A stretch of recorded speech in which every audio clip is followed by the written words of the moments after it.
Hey everybody, it's me, your friendly neighborhood Uncle Pete, and Crow and I are bringing back our horror movie Superlatives. This is a series with my great friend Crow and I go through a year of horror movies, and we pick out our horror movie Superlatives, selecting a film for each one of these categories. Most amazing, best so bad it's good, most WTF, best score, most unique, most overrated, and most underrated. The rules are we're going to use a movie once per category, and of course, we actually had to have watched the movie, but this series actually gets us to go watch other films to learn about them and see how they fit into these categories. Now, we have done this already for the 1970s, 80s, and 90s, so we're back after about a year and a half of doing our debate series, which was a lot of fun. I'll have it caught up here for you to check all those decades out.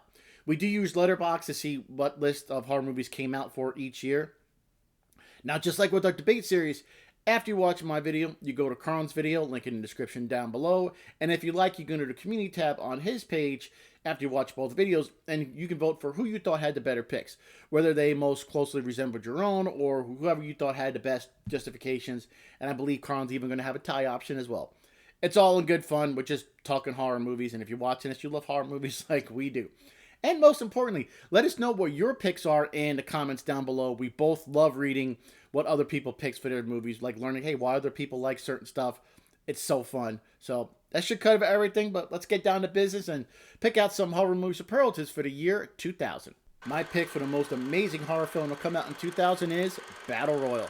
I love this movie. I heard about it in the past, but I never got around to watching it until about a few years ago. Now, I have seen The Hunger Games, and when that movie came out, people are like, this is just a knockoff of Battle Royale. And it really is, but it's so much better. I love foreign horror films out. This is another one you definitely need to check out because I was blown away at how good it was. In case you haven't seen this movie, this is what it's about. In the future, the Japanese government captures a class of ninth grade students and forces them to kill each other under the Battle Royal Act. They'll get a backpack full of supplies on this like random island, and there's a random weapon in it. You can get a knife, a sword, gun, poison, bow and arrow, and some other stuff that probably couldn't even be used as a weapon. I think there was like a pot lid in there, which is really interesting. So all these kids have to kill each other until one person is left. So yeah, it does sound like the Hunger Games, right? But the execution in this film is so much better. Again, it's another great foreign horror film. One thing I like about it is, despite the large cast, the movie manages to develop its characters very well. All these students have diverse backgrounds and personalities, relationships that add to the emotional weight of their fates, which kind of allows you to care about their survival. There's a fun part in the beginning of the movie where all the students are in this classroom watching a video about the rules of Battle Royal. Now, it's interesting the way this video is portrayed because it has this bubbly young woman all excited about giving out these rules of a contest where all but one person is going to die. But it's kind of played like a game show you're going to watch on TV. Rewatching this movie for the series, I have to mention the score. It adds so much to the film, the way it adds to what you're seeing. It's so well crafted, the way it builds tension. Battle Royale is an excellent, intriguing, thought-provoking film that it's a really fun time. Another aspect I loved about this movie is it wasn't too easy to figure out who the last student standing was going to be. Unlike The Hunger Games, where you knew exactly who was going to win. Now, if you're not into a film with subtitles, because it's a foreign horror, there is a dubbed version on Battle Royale on Tubi. So you can watch it with subtitles or you can watch it dubbed on Tubi. A movie you definitely need to check out. One of the greatest films out there. Definitely the most amazing pick for the year 2000. My pick for best so bad it's good movie is Drainiac. Now, you may not have heard of this movie because I had it until a few years ago and I just came across it by happenstance. It sounded wacky, so I gave it a shot. And I was happy I did. It's about a young woman named Julie who, along with a group of friends, are tasked with cleaning up an old abandoned house. As they work, of course, they unwillingly unleash a supernatural force that resides in the house's plumbing system.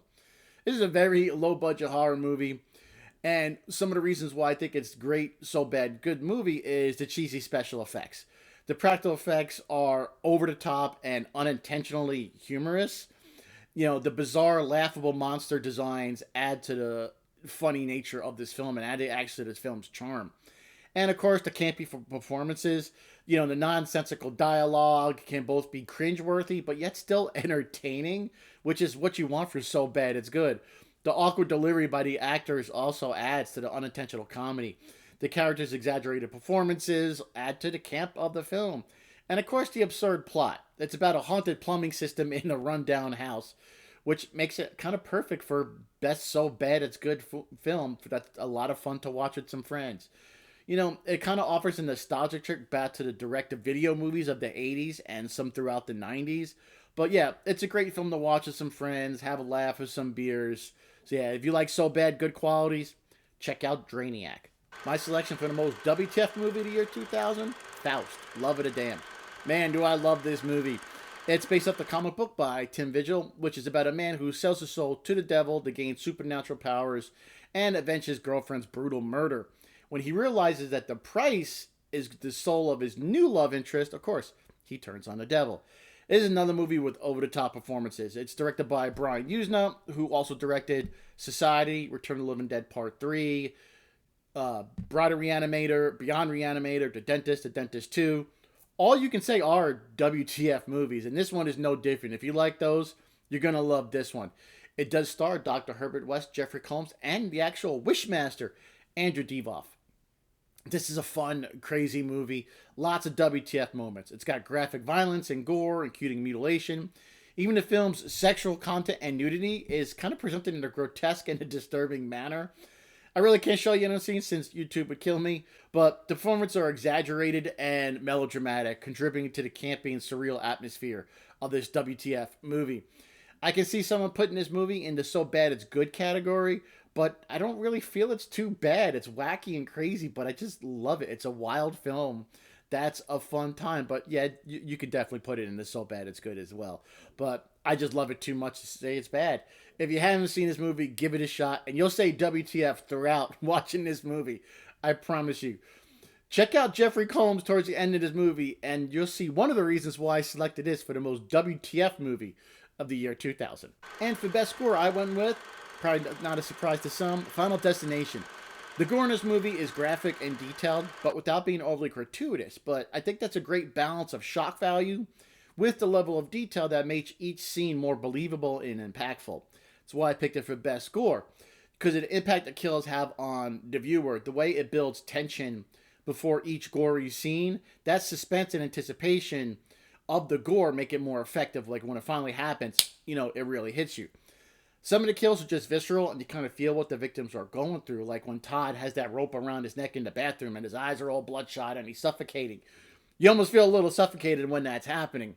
When Terry gets hit by the bus, you don't actually see like the explosion of her body so much, but the way it's played, it's a big shock value. Nowadays, these kills are commonplace, but probably not so much 24 years ago, and I feel old that this movie came out 24 years ago. You also have Miss Newton's death. It kind of takes a minute to get there, but as I mentioned before, the way it builds up to her death. Okay, how is she going to die? Is it going to be this way and that way? I think it adds to the impact of the gore. Billy's decapitation, of course, it does look great. The gore is not just for shock value, because it also serves to heighten the psychological horror, because you're sitting there waiting for it to happen, how these people are going to die. So, adds a lot of realistic nature to the kills, the way the gore emphasizes the inescapable presence of death. And I think it adds to the film's overall horror, which is why I love it, and that's why I picked it for best gore. And my selection for most unique, American Psycho. Now, unlike many horror films that rely heavily on supernatural elements and explicit gore, American Psycho kind of explores deeply into the psychological state of its protagonist, Patrick Bateman. The focus on his internal workings of his disturbed mind really make the movie complex and creepy, making it unique. The sharp satirical critique of 80s yuppie culture, consumerism, corporate greed. And then there's a blend of horror and dark comedy that definitely gives this movie a unique tone, making it both disturbing and thought-provoking. Something else that adds to the uniqueness of this film, Christian Bale's performance. He nailed this role to a perfection. I did read Bret Easton Ellis's novel American Psycho since I love this movie so much. Now, when I was reading it, you can see how Bale's performance nailed the character Patrick Bateman. Another thing that adds to the uniqueness of American Psycho is the film's ambiguous ending. It leaves you questioning the reality of Patrick's actions. The uncertainty adds to the film's impact. There's no solid answer what was real and what wasn't. Was it all a product of Bateman's delusions? You really don't get an answer. You really even get an answer in the book, if I remember correctly. No, again, making it more unique, this is a movie you need to watch more than once, because you're going to pick up on different things again and again that makes it more enjoyable as you try to navigate what the hell is going on, really. Mary Harron's direction of the films, the visual style is just excellent. The use of 1980s fashion and music, again, adds to the unique atmosphere. You know, you got a combination of violent scenes with upbeat pop music, like Huey Lewis in the News, Hip to Be Square. It makes it a memorable experience, and that's why I picked American Psycho for the most unique horror film of the year 2000. For most overrated, I picked Scary Movie. It's primarily a comedy that parodies horror films. Now, while it does use horror trope elements, the main aim is to make audience laugh and not scare them. Now, I'll argue there's no true horror in this film. Should it really be accused of horror comedy? It's just a comedy, but you got crude slapstick humor that gets overbearing fairly quickly. It's just the same joke over and over again, and some of the jokes don't fit that well 24 years later. Yeah, the humor in the film is very hit or miss for me. You almost feel required to laugh at some points because it's so forced. And you also have to be familiar with the movies that Scary Movie is parodying for you to get some of the jokes. Now, there are way better horror comedy parody movies out there. Student Bodies is way, way better than Scary Movie. Saturday the 14th is fantastic. Yeah, for me, Scary Movie was an easy pick for most overrated horror movie 2000 because I just really didn't like it. I didn't find it funny. Most of the jokes fall flat, and the ones that hit, you get a little bit of a chuckle from it. But yeah, it just wasn't that great. Maybe this movie audience is for younger teenager demographic, but was never really a hit for me, and I really didn't care for it. For most underrated, I went with Bruiser. Now, I'm not sure how many people even know about this movie, but it was directed by the legend George Romero. This film has a unique concept. It's about a man who wakes up one day to find his face replaced by a featureless white mask. This transformation kind of serves as a metaphor for the identity crisis and social pressures he's going through.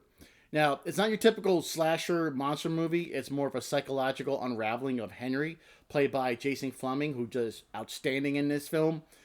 I think the approach adds lots of layers and depth to the intrigue of the normal horror narrative. Now, I love the visual style of this movie because, of course, it was directed by George Romero.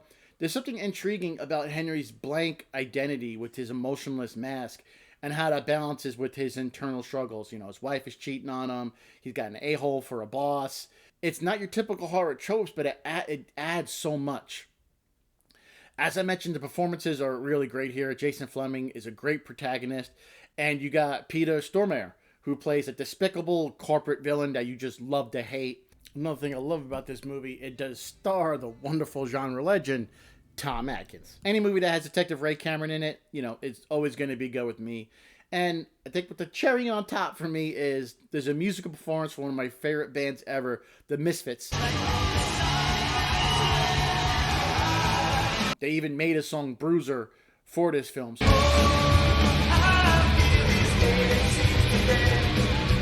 You should check this movie out, and I think it's a solid pick for most underrated horror film. Again, directed by George Romero. Not your typical slasher, but a great psychological horror movie when you care about this protagonist that's really well done. There we go, ladies and gentlemen. Those are all my horror movie superlatives for 2000. Here's a quick recap of all my picks. Don't forget to let Carl and I know what your picks are in the comments down below. Now, if you haven't already, please go to Carl's channel. Link in the description down below. Watch his video with the same name. And then if you'd like, you can go to the community tab on his page for vote for who you thought had the better picks. And I'll see you here in 2 weeks for some more horror movie superlatives. And Carl and I tackle all the horror movies for the year 2001. Thanks again for watching. I truly, truly appreciate it. Please like, comment, share, and subscribe on both of our channels. It just takes a moment, and it's free, and it really helps us out. Awesome. Thanks, everybody. Until next time, I am your friendly neighborhood Uncle Pete, and remember that with great kills, there must also come great nails.